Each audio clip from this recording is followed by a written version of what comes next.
పెంచాడు ఆయన మనం మానరు.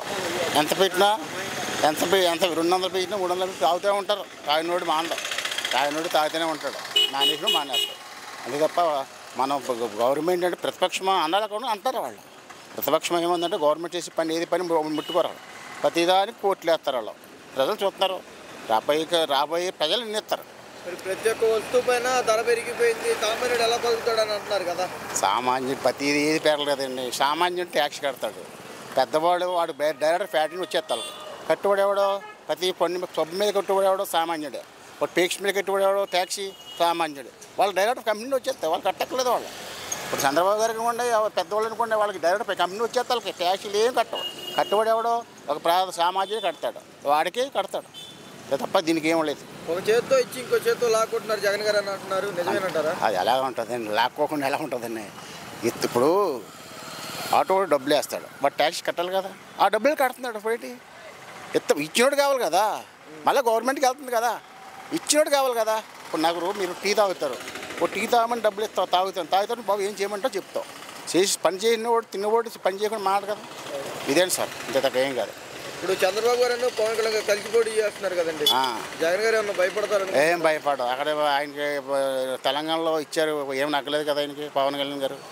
ఇప్పుడు ఆయన డైరెక్ట్గా కష్టపడి పైకి వస్తే పావులు రావచ్చు. ఇంకో పార్టీలో జంప్ అయినప్పుడు అక్కడ వాళ్ళు నా సామాజిక వర్గం వాళ్ళు ఆ వర్గం కూడా నమ్మరు. ఎందుకంటే నిలబడి ఒక సీటు మీద తగ్గితే అలా వస్తుందేమో ఎవరు చెప్పగలరు పరిపస్తుతం కనుక. అటువంటి ఏమి ఆ రెండు పార్టీలకి మన ఏమీ చేయదు. ఆయన సీట్లు 100 సీట్లు ఉన్నాయని నగ్గి పరిపాలన ఫామ్ చేస్తాడు అంతే. ఓకే, మన ఏపీలో నెక్స్ట్ సీఎం ఎవరైతే బాగుంటుంది అనుకుంటున్నారు? జగన్ బాబు. దేనికనండి? ఎవరాలు ఏం చెప్పను అంటే పింఛన్ కానీ ఇవన్నీ అందుతున్నాయండి. పోయినసారి చంద్రబాబు గారి పరిపాలన ఇలా జరిగాయి మీకు పింఛన్ అందడం? లేదు. చంద్రబాబు గారి పరిపాలన బాగుందా, జగన్ గారిది బాగుందండి? జగన్ బాబుదే బాగుంది. జగన్ గారిది బాగుంది. జగన్ బాబు ఈసారి కూడా జగన్ గారు వస్తేనే బాగుంది. మరి ఇప్పుడు చంద్రబాబు గారు పవన్ కళ్యాణ్ గారు కలిసి పోటీ చేస్తున్నారు కదండి, ఆయన గెలుస్తారు అనుకుంటున్నారా? తెలీదు ఇక ఎవరాలు. ఇక్కడ ఎమ్మెల్యే గారు ఎవరండి? ఊళ్ళో ఉంటారు.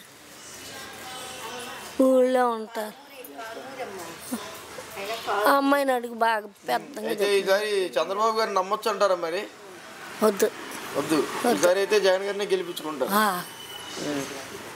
ఓకే అండి. మన ఏపీలో నెక్స్ట్ సీఎం ఎవరైతే బాగుంటుంది అనుకుంటున్నారు? జగన్ గారు అయితే బాగుంటుందమ్మా. దేనికేనండి? దేనికైనా అన్ని సౌకర్యాలు బాగానే జరుగుతున్నాయమ్మా మాకు. ఏమేమి పథకాలు ఎందుకండి? ఈ పెన్షన్, డోక్రా అన్నీ అందుతున్నాయమ్మా, బియ్యమని అన్నీ అందుతున్నాయి బాబా. మరి ఇలా ఇవ్వడం వల్ల జనాలు సమర్పోతులు అవుతున్నారని చంద్రబాబు గారు అంటున్నారు కదా. అవుతే మాకు జగన్నే కావాలమ్మా. జగన్ గారే కావాలి. ఇప్పుడు చంద్రబాబు గారు పవన్ కళ్యాణ్ గారు కలిసి పోటీ చేస్తున్నారు కదండి, గెలుస్తారు అనుకుంటున్నారా మీరు? జగన్నే గెలుస్తారమ్మా. జగన్ గారు గెలుస్తారు. మాకు ఆయనే కావాలమ్మా. ఇక్కడ వాలంటీర్ వ్యవస్థ ఎలా ఉందండి? బాగానే ఉందమ్మా. బాగానే చేస్తున్నారా? ప్రతి నెల ఇంటింటి తిరిగి పెన్షన్లు అన్ని బాగానే ఇస్తున్నారమ్మా. లంచాలు ఏమైనా తీసుకుంటున్నారండి? లంచాలు కట్ట ఇంకేమి తీసుకుంటలేదు బాబు. చంద్రబాబు గారి పరిపాలన బాగుంది, ఇప్పుడు జగన్ గారి పరిపాలన బాగుందండి? చంద్రబాబు పరిపాలన మాకు అంత నచ్చలేదు బాబా, జగన్ పరిపాలనే బాగుందమ్మా. ఈసారి కూడా జగన్ గారిని గెలిపిస్తాం అమ్మా. ఓకే అండి, గెలిపిస్తానమ్మా.